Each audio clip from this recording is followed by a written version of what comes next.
আসসালামু আলাইকুম ওয়া রাহমাতুল্লাহি ওয়া বারাকাতুহু। 1 মিনিট মাদ্রাসা ইউটিউব চ্যানেলে সম্মানিত দিনী ভাই বোনেরা, আজকের এই ভিডিওটিতে আমরা আলোচনা করব একটি অত্যন্ত গুরুত্বপূর্ণ বিষয় নিয়ে, শবে কদরের রাতের ফজিলত এবং এমন একটি দোয়া যা এই রাতে মাত্র 3 বার পড়লে ইনশাআল্লাহ কিয়ামত পর্যন্ত সওয়াব লেখা হবে এবং জীবনের সব গুনাহ আল্লাহ তাআলা চাইতো মাফ হয়ে যাবে। তাই ভিডিওটি শেষ পর্যন্ত মনোযোগ দিয়ে দেখবেন, কারণ আজকের ভিডিওটিতে আমি আপনাদের এমনই একটি দোয়া শেখাবো যা আল্লাহ রাসূল সাল্লাল্লাহু আলাইহি সাল্লাম নিজেই শিখিয়েছেন।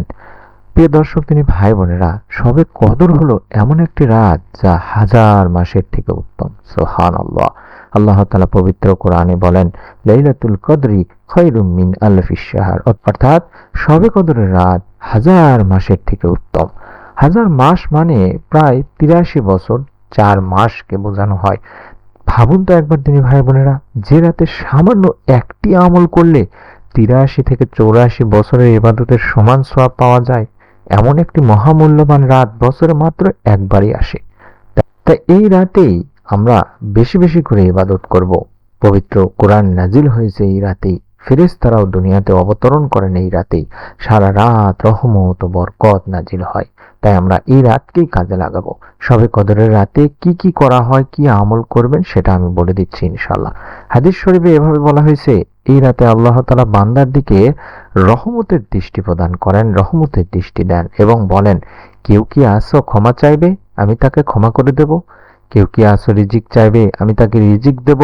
কেউ কি আসো দোয়া করবে, আমি তার দোয়া কবুল করব। সুবহানাল্লাহ। তাই এই রাতে বেশি বেশি করে নামাজ পড়বেন, দোয়া করবেন, জিকির করবেন, তওবা করবেন, অবশ্যই অবশ্যই আমল করবেন। শবে কদরের সবচেয়ে গুরুত্বপূর্ণ একটি দোয়া আছে দিনী ভাই বোনেরা। একদিন হযরত আয়েশা রাদিয়াল্লাহু তাআলা আনহা আল্লাহ রাসূল সাল্লাল্লাহু আলাইহি সাল্লামকে জিজ্ঞাসা করলেন যে, হে আল্লাহ রাসূল সাল্লাল্লাহু আলাইহি সাল্লাম, আমি যদি শবে কদর পেয়ে যাই তাহলে কোন দোয়া পড়ব? তখন রাসূল পাক সাল্লাল্লাহু আলাইহি সাল্লাম তাকে এই ছোট্ট কিন্তু অত্যন্ত শক্তিশালী দোয়াটি শিখিয়ে দেন, অর্থাৎ আল্লাহুম্মা ইন্নাকা আফুন তুহিব্বুল আফওয়া ফাফু আন্নী।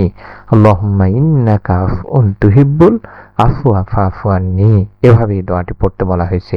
এই দোয়াতে বলছে যে, হে আল্লাহ, আপনি ক্ষমাশীল, ক্ষমা করতে ভালোবাসেন, তাই আমাকে ক্ষমা করে দিন। কেন এই দোয়া এত গুরুত্বপূর্ণ জানেন? কারণ এই দোয়াতে 3টি বড় বিষয় রয়েছে। 1, আল্লাহর গুণের স্বীকৃতি রয়েছে। 2 হলো ক্ষমা প্রার্থনা রয়েছে। 3 হলো আল্লাহর রহমত কামনা করা হয়েছে। এই ছোট্ট দোয়ার মধ্যেই রয়েছে জীবনের সব গুনাহ মাফ হওয়ার আবেদন। সুবহানাল্লাহ, সুবহানাল্লাহ। তাই এই শবে কদরের রাতে অন্তত 3 বার এই দোয়া পড়ার ফজিলত হিসেবে অনেক আলেম বলেছেন। শবে কদরের রাতে কেউ যদি মন থেকে এই দোয়াটি মাত্র 3 বারও পড়ে, তাহলে আল্লাহ তাআলা তার গুনাহ ক্ষমা করে দেন। আর যদি কেউ আন্তরিকভাবে তওবা করে, তাহলে তার আমলনামায় কিয়ামত পর্যন্ত সওয়াব লেখা হতে থাকে। সুবহানাল্লাহ। তাই এই রাতে এই দোয়াটি অবশ্যই পড়বেন। শবে কদরের রাতে আপনি একইভাবে আরো কিছু আমল করতে পারেন, যেমন ওযু করে নিতে পারেন, 2 রাকাত নফল নামাজ পড়ে নিতে পারেন, তারপর দুখানা হাত তুলে আল্লাহ তাআলার কাছে দোয়া করতে পারেন। এরপর যদি চান তাহলে এই দোয়াটি অন্তত 3 বার পড়তে পারেন। আর যদি পারেন তাহলে 10 বার, 50 বার বা 100 বারও তারও বেশিও পড়তে পারেন।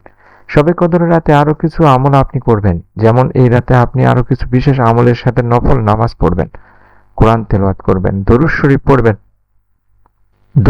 পড়বেন, তওবা ও ইস্তেগফার করবেন, দোয়া করবেন। মনে রাখবেন, এই রাতে আল্লাহ তাআলা বান্দাদের ক্ষমা করতে খুব ভালোবাসেন। প্রিয় ভাই বোনেরা, শবে কদর শুধু একটি রাত নয়, এটি হলো ক্ষমা পাওয়ার রাত, রহমত পাওয়ার রাত, জীবন বদলে যাওয়ার একটি রাত। অনেক মানুষ এই রাতে মূল্যই বোঝে না, কিন্তু যারা বোঝে তারা এই রাতে তাদের জীবন বদলে দেয়। তাই অনুরোধ করছি দিনী ভাই বোনেরা, আজকের এই ভিডিওটি থেকে যদি আপনি একটি বিষয় মনে রাখেন, তাহলে সেটি হলো শবে কদরের রাতে এই দোয়াটি অবশ্যই পড়তে হবে। আবারও দোয়াটি শুনে নিন।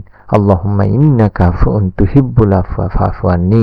আল্লাহুম্মা ইন্নাকা আফুউন তুহিব্বুল আফওয়া ফাফু আন্নী। আল্লাহুম্মা ইন্নাকা আফুউন তুহিব্বুল আফওয়া ফাফু আন্নী। এই দোয়াটি অন্তত 3 বার পড়বেন। ইনশাআল্লাহ আল্লাহ তাআলা চাহে তো আপনার জীবনের, আমাদের জীবনের সকল গুনাহকে আল্লাহ ক্ষমা করে দেবেন। আল্লাহ তাআলা আমাদের সবাইকে শবে কদরের বরকত পাওয়ার তৌফিক দান করুন। আল্লাহ তাআলা আমাদের জীবনের সব গুনাহকে ক্ষমা করে দিন। আল্লাহ তাআলা আমাদের দোয়া কবুল করুন, আমিন। যদি ভিডিওটি ভালো লাগে তাহলে ভিডিওটিতে লাইক দিন, চ্যানেলটি সাবস্ক্রাইব করুন এবং অন্যদের সাথে শেয়ার করুন। যাতে সবাই গুরুত্বপূর্ণ দোয়াটি সম্পর্কে জানতে পারেন। সকলে ভালো থাকুন, সুস্থ থাকুন।